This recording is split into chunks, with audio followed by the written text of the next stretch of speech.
सभी विद्यार्थियों को मेरा शुभाशीष एवं आशा है कि आप इस कोरोना पैंडेमिक के दौरान निरंतर अपने अध्ययन की परंपरा को प्रज्वलित रखे हुए होंगे। आज हम एक नए टॉपिक की चर्चा करेंगे, पंच महायज्ञ, जो समान रूप से सभी विषयों के विद्यार्थियों के लिए उपयोगी है। और वर्तमान में यदि हमें विश्व में को समस्त प्रकार की सामाजिक, आर्थिक एवं सांस्कृतिक पतन से उत्पन्न समस्याओं से उबारना है, तो हमारे मनीषियों और महर्षियों द्वारा प्रज्वलित इन ज्ञान की परंपराओं को हमें पुनर्जीवित करना होगा। पंच महायज्ञ शब्द की जब हम चर्चा करते हैं तब एक बहुत ही सामान्य शब्द हमारे सामने आता है, यज्ञ। यज्ञ शब्द है वो यज धातु से बना है, जिसका अर्थ है देव पूजा एवं दान। सामान्य रूप से इस शब्द से हम सभी प्रचलित है। और यज्ञ के अंदर मुख्य रूप से 3 क्रियाएं शामिल होती है। यदि हम इसके रूढ़ अर्थ में देखें तो देवता, द्रव्य एवं त्याग, अर्थात अभीष्ट देवता को उद्देश्य में रखकर अग्नि में द्रव्य का त्याग करना ही यज्ञ कहलाता है। और भगवद गीता में तो यहाँ तक कहा गया है कि यज्ञ से ही वर्षा होती है, यज्ञ से ही अन्न उत्पन्न होता है, तथा वहां पर यज्ञ को हमारे एक कर्तव्य कर्म के रूप में भी देखा गया है। और यज्ञ का जो विभाजन है वो समान रूप से 5 भागों में किया गया है। एक एक यज्ञ की चर्चा क्रमशः करेंगे हम। जो हमारा पहला यज्ञ है वह है ब्रह्म यज्ञ। मनुस्मृति में बहुत ही सुष्ठु भाषा में इसके बारे में कहा गया है, अध्यापनम ब्रह्म यज्ञ। यहाँ अध्यापन जो शब्द है वो विशेष व्याख्या की अपेक्षा रखता है। अध्यापन शब्द यहाँ अध्ययन एवं अध्यापन दोनों से ही संबंधित है। इसका आशय है कि विद्यार्थी गुरु के पास अपना अध्ययन समाप्त करने के बाद भी स्वयं भी निरंतर अध्ययन करता रहे और उसने जो कुछ सीखा है वह अध्यापन या शिक्षा के माध्यम से उसे पुनः समाज को वह प्रदान करे। तो इस प्रकार से जो व्यक्ति निरंतर ब्रह्म यज्ञ का पालन करता है तो देवता उसकी सदैव, उसके आयु की, उसके ज्ञान की, उसके धन की सदैव रक्षा करते हैं। तो इसका आशय है कि हमें निरंतर अध्ययन अध्यापन को जारी रखना चाहिए। दूसरा जो यज्ञ है वह है पितृ यज्ञ। पितृ यज्ञ के बारे में कहा गया है, पितृ यज्ञस्तु तर्पण।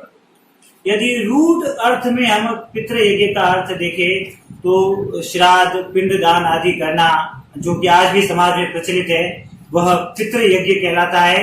और यदि वर्तमान संदर्भ में हम इसके व्यापक अर्थ पर दृष्टिपात करें तो पितृ यज्ञ का अर्थ है कि अपने पूर्वजों ऐसे कार्य करना जिससे कि हमारे पूर्वज सदा संतुष्ट रहे, एवं अपने माता पिता की सेवा करना एवं पूर्वजों के उच्च आदर्शों पर चलना ही वास्तव में या सच्चे संदर्भों में पितृ यज्ञ का निर्वाह होता है। तीसरा यज्ञ कहलाता है देव यज्ञ। होमो देवो, अर्थात होम की क्रिया करना, यज्ञ की क्रिया करना देव यज्ञ कहलाता है। इसी के अंदर हम जिस देवता को अभिष्ट करके पूजा कर रहे हैं उसका नाम लेकर अग्नि में आहुति समर्पित की जाती है। और मनुस्मृति में कहा भी गया है कि हम जो कुछ अग्नि में समर्पित करते हैं, सूर्य उसे प्राप्त करते हैं, सूर्य से हम वर्षा प्राप्त करते हैं, वर्षा से अन्न प्राप्त होता है और अन्न से ही प्रजाएं उत्पन्न होती है। इसके पीछे आशय है कि हम अपने प्रकृति से बहुत कुछ प्राप्त करते हैं, तो अपनी प्रकृति के प्रति अपने कर्तव्य का निर्वाह करना, प्रकृति को सदैव शुद्ध रखना, उस दृष्टि से यज्ञ याग आदि क्रिया का बहुत महत्वपूर्ण स्थान था। और इतना महत्वपूर्ण इसका समाज में स्थान था कि इस कारण समाज है वो विभिन्न प्रकार की आदि व्याधि यानी शारीरिक एवं मानसिक दोनों कष्टों से दूर रहता था और चारों तरफ पवित्र वातावरण का निर्माण होता था। तो वर्तमान संदर्भ में भी हमें इन चीजों को पुनः जागृत करने की आवश्यकता है। चौथे यज्ञ की हम बात करते हैं तो वह चौथा यज्ञ कहलाता है भूत यज्ञ, बलि भूतो। अब यहाँ पर दोनों शब्द व्याख्या की अपेक्षा रखते हैं कि बलि का वास्तव में आशय होता था एक प्रकार का त्याग, एक प्रकार का उपहार, एक प्रकार की भेंट। और भूत शब्द का जो वास्तविक आशय होता है, वो भूत शब्द का वास्तविक आशय होता है प्राणी। जैसा कि हम देखते हैं कि समाज में वो पशु है, पक्षी है, या ऐसा एक वर्ग है जो स्वयं अपना उदर निर्वाह करने में समर्थ नहीं है, तो ऐसे वर्ग की संतुष्टि के लिए या ऐसा वर्ग अपने जीवन का निर्वाह किस प्रकार कर सके, उनको किसी भी प्रकार का कष्ट नहीं हो, इसीलिए ये भूत यज्ञ की परंपरा रखी गई थी। आज भी हम देखते हैं कि घरों में कई व्यक्ति जब खाना खाते हैं तो एक रोटी गाय इत्यादि पशु के लिए रख देते हैं और अन्य का एक एक भाग जो घर में निर्मित हुआ उस रोटी के ऊपर रखा जाता है और फिर उसे गाय या कुत्ते इत्यादि को खिला दिया जाता है। इसके अंदर ये भी आशय रहता है कि समाज का जो भाग अपना उदर निर्वाह नहीं कर पा रहा है, उनकी हर प्रकार से सहायता करना। जैसा कि वर्तमान में हम देख रहे हैं कि कोरोना महामारी के अंदर भी जो व्यक्ति आज स्वयं अपना उदर निर्वाह करने में असमर्थ नहीं है या किसी भी प्रकार के कष्टों में है, और यदि हम उनकी किसी भी प्रकार से सहायता कर रहे हैं तो एक प्रकार से हम भूत यज्ञ का निर्वाह कर रहे हैं, उसमें अपनी आहुति दे रहे हैं। अंतिम जो 5वां महायज्ञ है उसे नृय यज्ञ कहते हैं। इसके बारे में मनुस्मृति में कहा गया है, नृय यज्ञो अतिथि पूजा।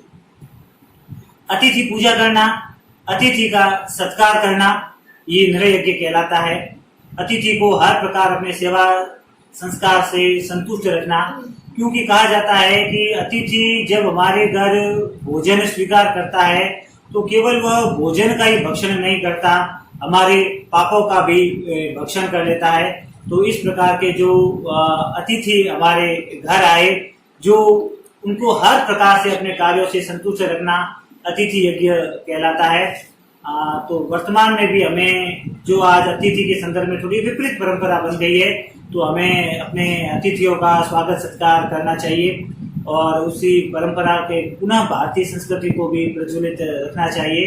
तो ये जो 5 प्रकार के महायज्ञों का विवरण दिया गया, ये 5 प्रकार के जो महायज्ञ है वह एक प्रकार से समाज को सांस्कृतिक सामाजिक रूप से सुदृढ़ रखने के लिए एवं समाज में विभिन्न प्रकार के वर्ग भेद को मिटाने के लिए और सभी को संतुष्ट रखने के लिए निर्माण किए गए, ताकि समाज के सभी भाग यथासंभव अपने अपने कर्तव्य का पालन करें और किसी भी वर्ग का आपस में टकराव ना हो।